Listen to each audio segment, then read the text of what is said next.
Hey guys, let's talk about the appeal in this case and what it would take to win it. The party appealing is behind the eight ball, right? Think about it. You've already lost and you're trying to convince an appeals court to overrule the judge who's already considered the facts and the law. So there's work to do. Of course, sometimes appeals are warranted and sometimes they win. In this case, they'll be looking at the motion to disqualify Fani Willis, and the defense has four obstacles to overcome to win an appeal. Now, remember, when you appeal to the higher court, they can simply overrule the lower court and reach the opposite decision, reverse them, or it might overrule the lower court on an element of how it proceeded, send the case back down and say, okay, redo this, but fix what you did wrong here. So there's winning and then there's winning. All right. Well, let's get to the 4 points. The first point is the certificate for immediate review, and the defense has already overcome that. That's getting the trial judge to certify the issue for immediate review. Because of the nature of the ruling and the fact that it occurred before the case was over, there normally would not be an immediate appeal allowed right now. But the judge who issued the order can say, hey, even though I already issued a ruling, this matter is important and it could be appropriate for appeal right now before the case is over. So I'm going to let you appeal it. And the judge did do that in this case. So one of the obstacles has been overcome. They still got 3 to go. Now, why would the judge do this if he's on the take, or as some comments say, he's corrupt? Why not just say, hey, I issued the ruling. Let's keep going. Let's do this trial. If he were really in Fani's pocket, why would he let this go up to the Court of Appeals right now? I've also heard the judge is playing 4D pro-Trump chess by setting the case up for appeal. Maybe, but if he's pro-Trump, why didn't he just find an actual conflict of interest and disqualify Fani? I've also seen it said that, hey, it's great for Trump if she's taken off the case. It's also great for Trump if she isn't. Well, I'd have to think one of those would actually be better than the other. And as far as the case itself goes, it's pretty clear his attorneys think he'd be better off if Fani was not on the case. So he lost, right? He lost at this motion level. Now, politically, who knows? Everything gets spun there. So it's possible that both could be good or both could be bad. It's just whatever choose to believe in politics, because quality of thinking is not something we have to really concern ourselves when it comes to political views.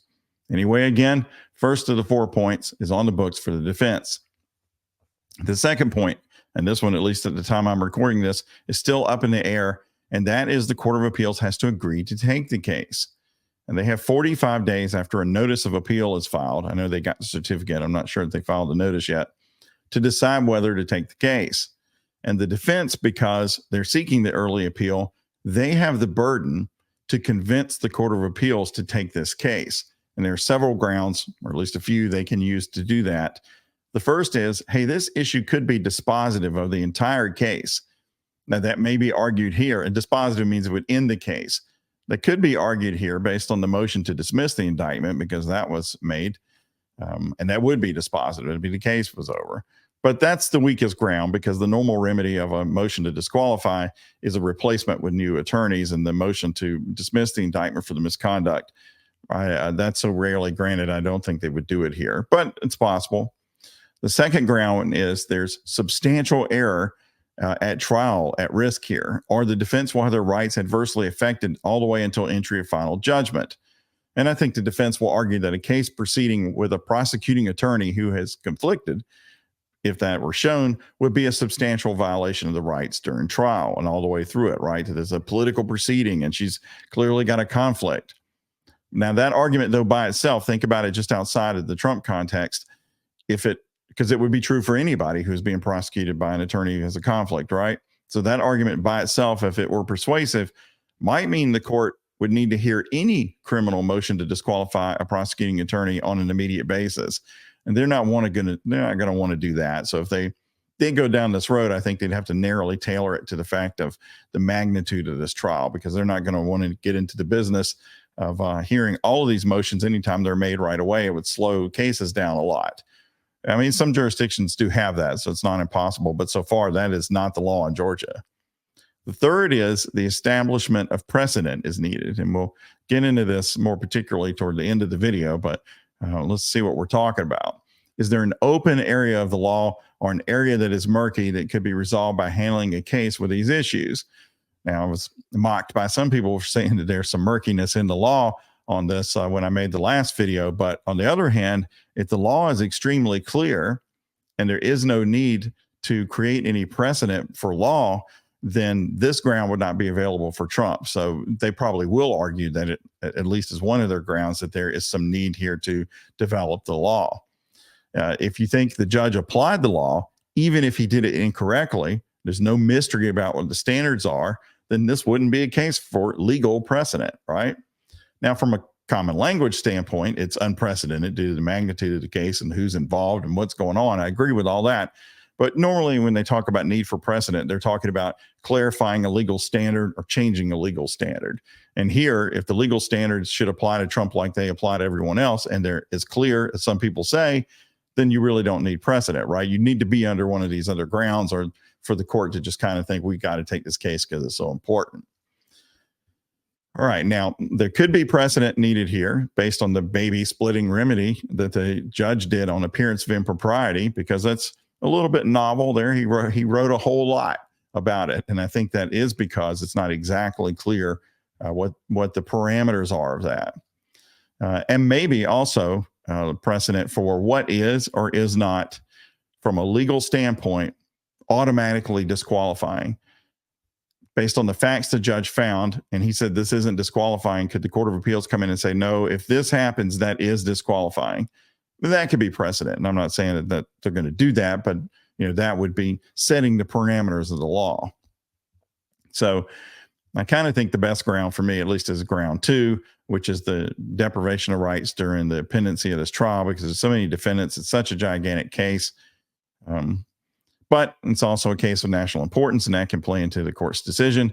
I remember when the OJ case came to North Carolina and the Mark Furman tapes were at issue, and the trial judge said, I'm not sending those to California. Well, the North Carolina Court of Appeals stepped in very quickly and reversed that. And I have to think, in part at least, that was because of the national attention on that case. So it could have an impact. That was a long time ago, so I don't remember it exactly, but it was there. Now, remember, this isn't a full merits assessment at this level. The second obstacle we're talking about. We're not talking about whether they're going to win the appeal or not. We're talking about whether the court should agree to hear it now or hear it later, right? It's not, hey, this is a winner or it's not a winner, right? It's just, do I hear it out of turn early, or you wait until normal procedure, and if there's a conviction, you can appeal it then. So if the defense doesn't convince the court, then the case goes on with the current DA, and its appeal gets heard later in the event that there are convictions. All right, so he's convinced the trial judge, let me appeal your order. Now he's got to convince the Court of Appeals, hey, take this case. I'm talking about all the defendants really, but let's say that's successful, because if it's not, that's it. Then you start getting into what happens at the Court of Appeals in the second 2 points. And the first one we'll talk about is the standard of review, kind of the rules of the game at the appellate level, which are different than they are at the trial level. The rules require in Georgia that defense set out the legal standard of review for each issue being appealed. What does that mean? Why is it important? Well, it sets the framework for how the appeal will be decided. For example, let's talk about one standard of review. If the issue is reviewed de novo, that means fresh, new, brand new, then the appeals court will look to whether the material mistake you allege occurred. And if it did, you likely win. They'll bring their fresh eyes to it. And if they see it your way, they won't defer to what the trial judge said. They won't go, well, we gotta back up the judge on this unless this is something crazy. They'll look at it brand new and make their own call. Now, if you're the person appealing, you like that standard, right? Another example, another standard is called abuse of discretion. Here, you not only have to convince the appeals court that the matter should have been decided differently, and they might even agree with you on that, but you also have to convince them that the decision was so far afield that it was outside the bounds of the judge's discretion. It was manifest abuse of the trial court's discretion, because on some issues, they have a lot of latitude on how they decide it. And the appeals court does not sit up there and go, well, boy, if I were running the show, I would have decided this differently. I just think this was wrong. Judge was kind of wrong here. I wouldn't do it that way. That can work for de novo. It's not going to work on abuse of discretion. You've got to show that they were way out of the lane. And so obviously, if you're doing the appealing, you know which one you'd pick, de novo, right? Look at it clean. And if the order was a mistake, reverse it. Now, that's the standard de novo that's often used for conclusions of law.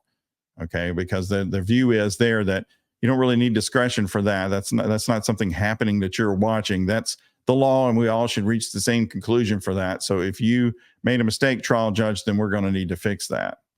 It's not usually the standard for making decisions under the law. That normally comes under abuse of discretion, like evidentiary decisions, qualifying experts, general trial management. So if the judge sets out the right parameters of what the law is and then makes a call under that, the appeals court is loath to reverse that call because there's a latitude there of the judge making decisions. Otherwise, the Court of Appeals might as well be the trial court if they're going to look at everything fresh in every circumstance, right?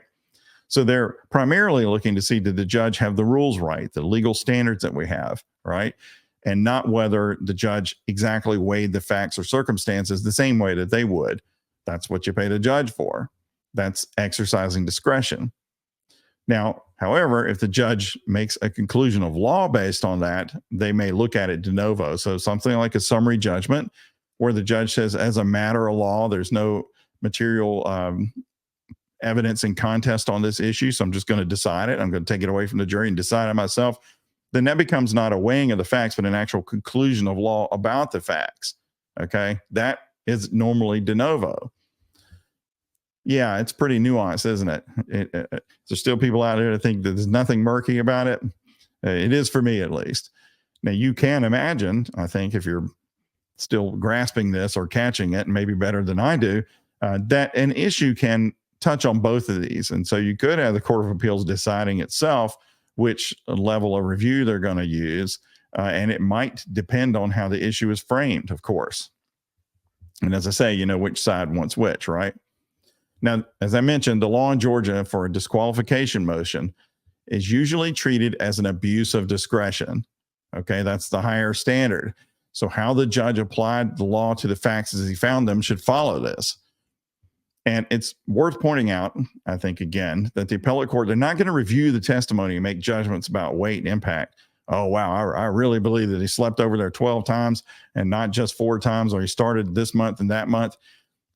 There can be exceptions to that, but my point really is it's not a new trial up there, right? If the judge made credibility determinations and findings of fact, they're pretty much going to let those stand because the judge is the person who's able to assess that the best. You really have to be off in the left field to have those disregarded. They're looking for errors of law, not fact finding. But the defense will attack here. They're going to say, even under the legal standards as set out by the judge, he abused his discretion by not removing the DA under those standards. They'll argue, of course, there was an actual conflict. They're going to say that the facts he cited in his order demonstrate there was an actual conflict. The state's not going to agree with that. And they're also going to say, even if there was not an actual conflict, the appearance of impropriety warranted removal. And of course, they're going to argue that forensic misconduct and harm were shown naturally, right? Otherwise, why would they be appealing if they didn't think those things? For this, the higher court's not going to read through the witness testimony and say, hey, the judge missed this thing. Instead, they're going to look at the findings in the order pretty much, right? And decide based off of that, the facts that the judge sets forth, provided that he did put a lot of facts in his order, which in fact he did. Some grist for both sides, I think. Now, if in those they decide as a matter of law that the facts show an actual conflict of interest, I think they'd likely reverse. So let's say, well, Judge, you said that the DA did 1, 2, and 3, and then you decided under the law that did not amount to a conflict of interest as the law states it. And then the Court of Appeal says, but actually, if you have these 3 that is a conflict of interest, then I could see them reversing on that.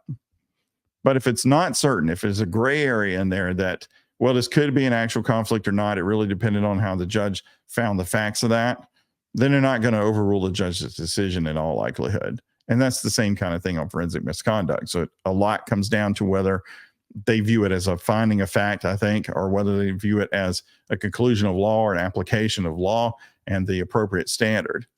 That's the third obstacle, trying to get any and everything you can under a de novo standard. And for those you can't, be prepared to show not only that the judge was wrong, but he was manifestly abusing his discretion. And of course, I know people who think that the order was wrong think it's obvious that he manifestly abused his discretion. So it shouldn't even be hard to do, right? Even if you think that, you'd rather be under the de novo standard, right? That's the easier one. It's not by no means clear to me that the Court of Appeals will agree with everybody's assessment of how it turned out. The final obstacle, the big holy grail, is showing the legal error to the Court of Appeals. Where did this judge go wrong? On the appearance of impropriety under the law, can the judge find this and then allow the DA to cure it? The defense would disagree with that, right? That's too much. It's too much of appearance of impropriety. Merely letting one of the people go who was in this, as the defense contends, this web of lies, all designed to get at the defendants unfairly, just letting one of them go and the other say that's like if you give the money back to the bank after you robbed it, then everything's fine again. The defense says, no, this is all too tainted now. We should have somebody prosecuting this case who wasn't involved in all this in the first place. And judge, if you went so far as to say somebody's got to go, then essentially legally you are concluding that some wrongdoing went on that was substantial, and so she should be off the case. That's the defense position. On the other hand, can the judge kick the DA off for a mere appearance of impropriety? The state would disagree. In fact, they did disagree. And that's where the murkiness is in the law. So here's an area where precedent could be useful. Will the appeals court agree and set this out and affirm the judge and say, if you do not have inherently disqualifying circumstances, that's an actual conflict or harmful forensic misconduct, but you don't have a clean situation either. You have this appearance of impropriety based on the behavior of the prosecuting attorney and her staff, then is there this middle ground where the judge can craft a remedy to prevent the situation from worsening from not clean all the way over to automatically disqualifying and do something to stop it, which is what he did. He said either you have to go or he has to go, or must the appearance of impropriety result in a disqualification?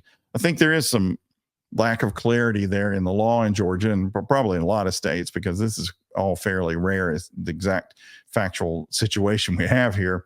There probably is a lack of clarity there. And so they could use that for precedent. They could set out, here's where you're not kicking anybody off. Here's where you need to absolutely kick them off. And in the middle, if you find this happen, then the judge has some flexibility to deal with it. I could see that happening. Again, in this in-between situation, I think flexible remedies could make sense. So if the Court of Appeals agrees there's no conflict, but there was an appearance of impropriety, it wouldn't surprise me if they said that's within the discretion of the trial judge to attempt to create a remedy for that, because obviously if it escalates to an actual conflict of interest later, he can still deal with it later. But in theory, at least it hasn't gotten there. At least that's what the judge found, right? Of course, the defense disagrees, and they're going to argue that there is an actual conflict of interest, which does mean, as the judge even agreed, boom, the attorney must go.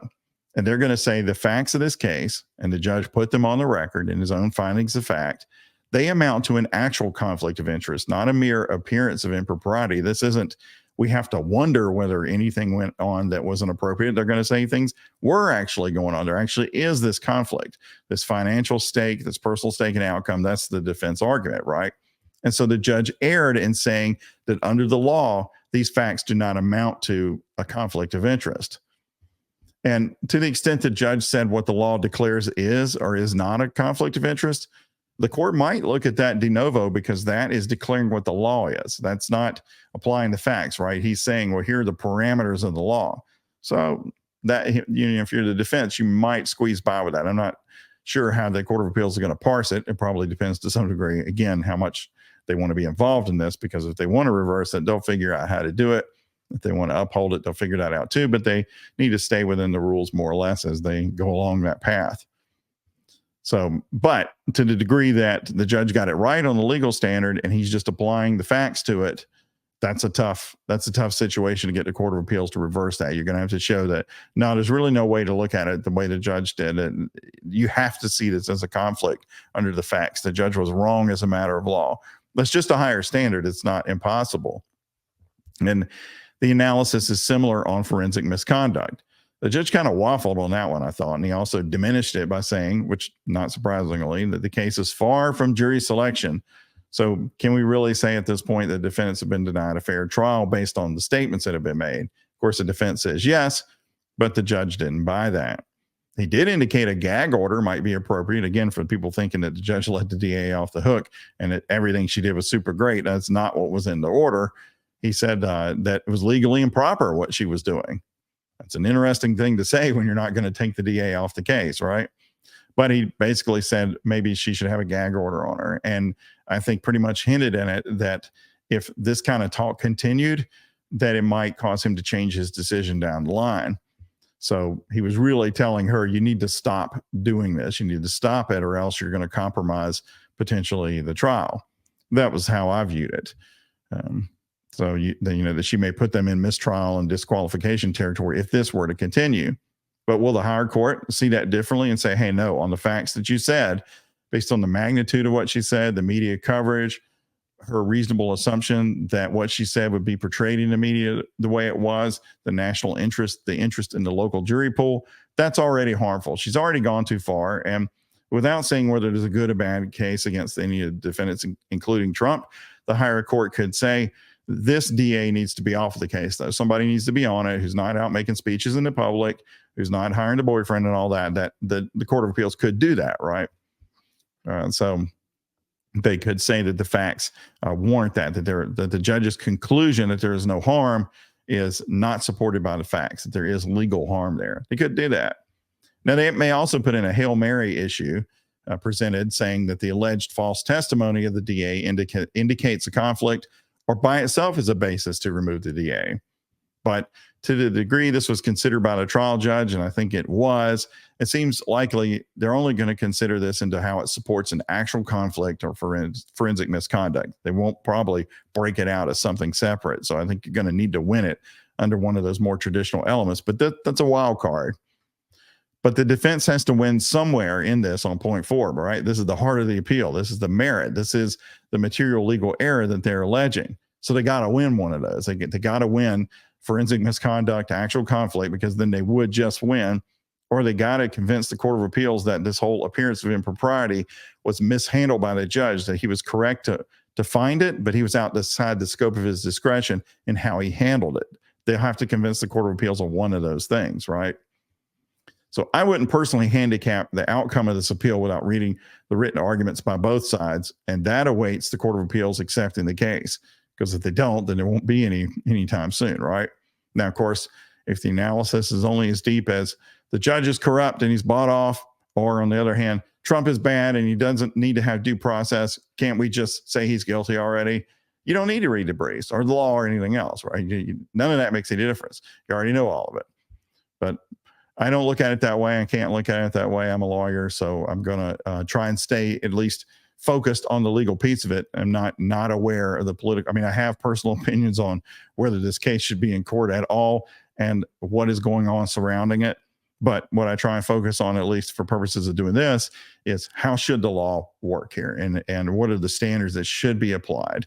So I think the judge has done the right thing here, whether you agree with his order or not, by allowing it to be considered by the Court of Appeals at this point. And I think the Court of Appeals would do the nation the service in the right way if they take the case, and whether they agree with the judge or just find that it was within its discretion, or whether they overrule the judge, having it tested like that for a case of this magnitude now, rather than waiting till the end of the trial, I think would be the right thing to do. So you can let me know what you think. I certainly will read all the comments, and we'll definitely are going to see what happens. And I'll talk to you later. Thanks. Bye.